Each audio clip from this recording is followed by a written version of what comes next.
So many people want to be a YouTuber, Twitch streamer, Instagrammer, TikToker, or whatever kind of content creator. And lots of people think about quitting their job, dropping out of school, or otherwise doing something rash to be able to go all in on that. And I'm gonna say it. Going all in, it's overrated. Hi, I'm Andy. I work a full-time job and also am a creator on YouTube. I typically publish 2 videos per week, both of which are reasonably well planned, scripted, edited, etc. I typically spend 40 to 45, sometimes higher, hours a week on my job, and 10 to 16 hours a week on YouTube. My channel has been growing really quickly lately, and sooner than I think, I'll be at that point when many people would consider dropping everything and going all in. I mean, Mark Zuckerberg, he dropped out of college and then made Facebook, and lots of YouTubers, they drop out of school and then they get super successful. So clearly, dropping out and going all in is the thing that will make you successful. It's a great strategy, right? Wrong. But Andy, think of the success stories. Those people like Mark Zuckerberg or whatever, they weren't successful because they dropped out of college or because they quit their job. They quit their job or dropped out of college because they were already successful. They were building something in their spare time while on a more traditional path, like going to college and doing a traditional career. And when the thing they were building on the side became big enough, whether that's a huge YouTube channel or a company like Facebook, they quit when there was really no other choice. The thing on the side needed their full attention and had the revenue to back it up. I will repeat, quitting your job or dropping out of school is not what makes you successful. People quit their traditional thing because their creative thing has become so big and so successful that they have no other choice but to quit. Mark Zuckerberg dropped out of college because his time spent working on Facebook was so much more valuable than his time spent on coursework. Lots of YouTubers, streamers, whatever, they quit their job because time spent on that has become so much more valuable than time spent on their traditional career. You're not successful because you drop out or quit. You drop out or quit because you're successful. And before you reach that point of success, having that traditional path gives you much needed security to be able to take risks. But burning the boats! If you give yourself no option to succeed, then you'll succeed, right? Probably not. A common phrase I hear with a lot of people who promote that all-in attitude is a quote along the lines of like burning the ships. The idea being that if you get rid of your escape plan, if you get rid of your plan B, it gives you no choice but to succeed on whatever you're going on. So quite literally, your life or livelihood may depend on it. I believe that's a quote from Hernan Cortés, the Conquistador, and you know, I don't think we need to take advice from a genocidal colonizer from the 1500s. Just my 2 cents on that. Don't burn the ships. Only a fraction of people aspiring to make content their career actually do so. Just like only a fraction of people are subscribed to this channel, so hit that red button below. And the thing is, you don't need to take that much risk to become a successful content creator. You don't need to lose your education, lose your income, lose your insurance or other benefits. You don't need to lose your safety net. You just need to do the work. Yes, quitting your job, dropping out of school, that will give you a lot more time to go all in on your creative endeavor. You'll have so much more time to focus on it. But do you want to dread your creative passion? I love ocarinas, I love music, but I chose not to major in music in college and instead pursued a marketing career because I never want to stop loving those things. By forcing what you love to be your career, it changes from a passion that you do to enjoy yourself to a job that you need to do to survive. And I don't want to take gigs I don't want to do, musical projects I'm not interested in, or anything like that, just because I want to have dinner tonight, you know? I don't want to sap the passion out of what I'm doing. And that's why I'm doing both a career and YouTube. By having a secure job, I can be true to myself and my content. Of course, not everything about YouTube is like magic wonderland, happy passion. Of course, I have to like please the algorithm and things like that because I want my channel to grow. But I don't need to sacrifice making videos about things I love or are interested in for the sake of following an algorithm and relying on it for money. If I quit my job to go all in on YouTube, either now or even like a year or 2 from now, the pressure to make content that is specifically high performing would be so much higher. I would have to shift my focus from content that I like to make to content that I need to make that will more likely highly perform. And that passion for making content would probably disappear, which entirely defeats the purpose of going all in on your passion.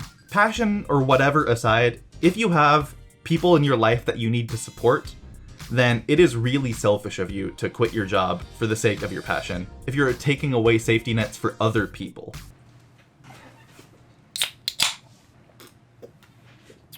Just had dinner and went for a walk. Where were we? Okay, so I've talked about how problematic it is to go all in for most people, but when does it actually make sense to do so? When do you have enough of a safety net to justify going all in?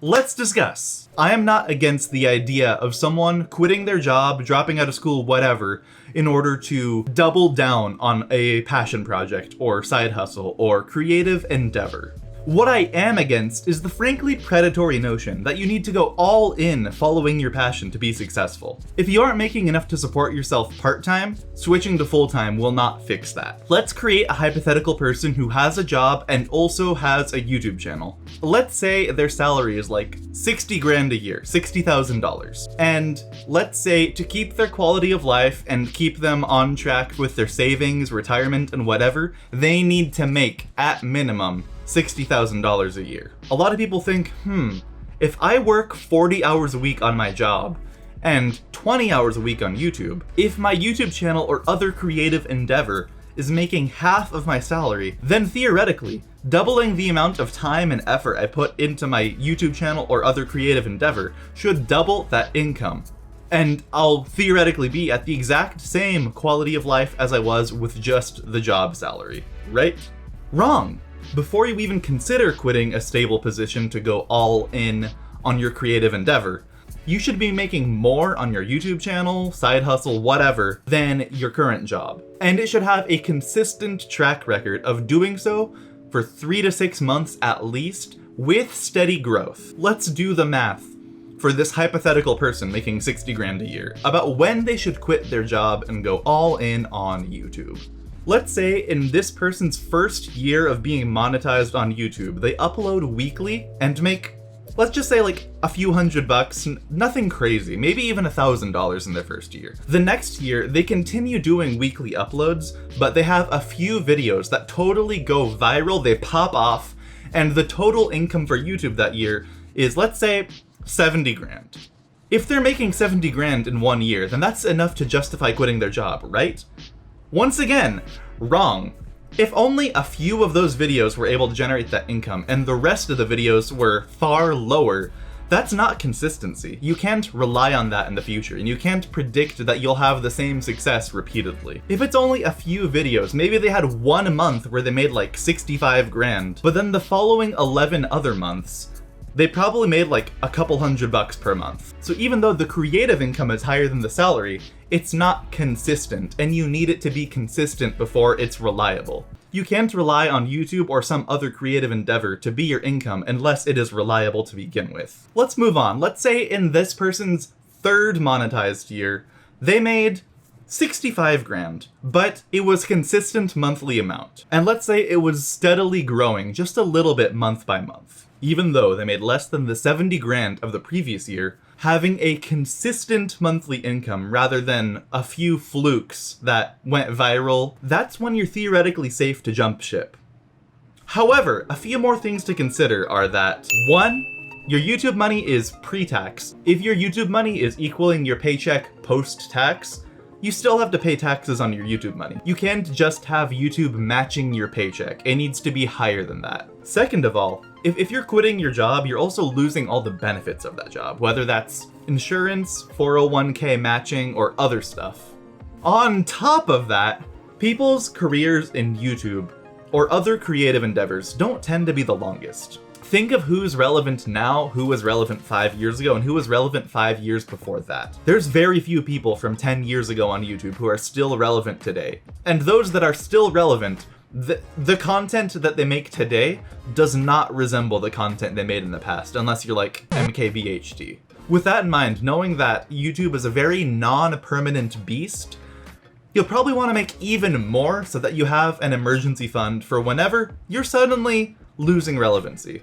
So your safe bet for actually quitting your job to go all in on YouTube would be closer to like 1.5 times your salary. So this theoretical person making 60 grand a year should be making like 90 grand from YouTube if they want to maintain their same quality of life and carry that forward for a long time. With that in mind, and knowing that to jump ship from your job and go all in on YouTube or something else, you need to make a lot more than your current job. And that is one of the main reasons that I'm not gonna quit my job for YouTube anytime soon.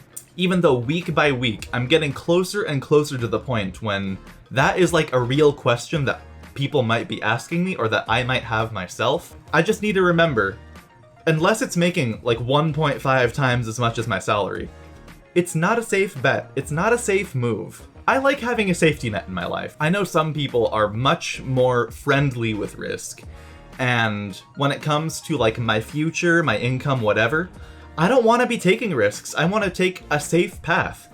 And if that means having a career and doing YouTube for a long time, then I'm okay with doing both. But the main point of this video is to be a cautionary tale against the honestly predatory advice that you need to go all in, you need to drop out, you need to quit your job to be successful, because you don't. Once you're successful, those are reasonable options. Like if you're making 90 grand a year from a YouTube channel and working at a job where you're making 60 grand, your time on YouTube is far more valuable than your time in that job, and it actually makes sense to quit at that point. But if you're someone who just hit like 1,000 subs or even 10,000 subs, unless whatever you're doing is really lucrative with that amount, it's not worth dropping everything to go all in on YouTube. Stability gives you the freedom to take risks. Stability and a plan B are what give you the freedom to pursue your plan A. Even if YouTube is like your dream career, having an alternative, having something to support that, is how you have the safety to actually try new things and take risks. You don't need to burn the ships. And even in the case of the Hernan Cortez burn the ships quote, like, he came with a whole army. When people use that to try and justify going all in, you don't have a whole army behind you. Don't burn the ships, and don't eliminate your alternatives. You don't know if you're going to be successful on YouTube or starting business or whatever. And one last thing to consider. The people who you saw get successful by going all in on something, that's survivorship bias. Of course, the people that went all in and then became successful, they'll tell you that's how they became successful. But there are so many more people who go all in and then lose everything. I don't want to tell you not to start a business, take risks, or follow your passion or whatever. But it's much easier to do so when you have much less to lose. Follow your passion, but do so reasonably. See you next time.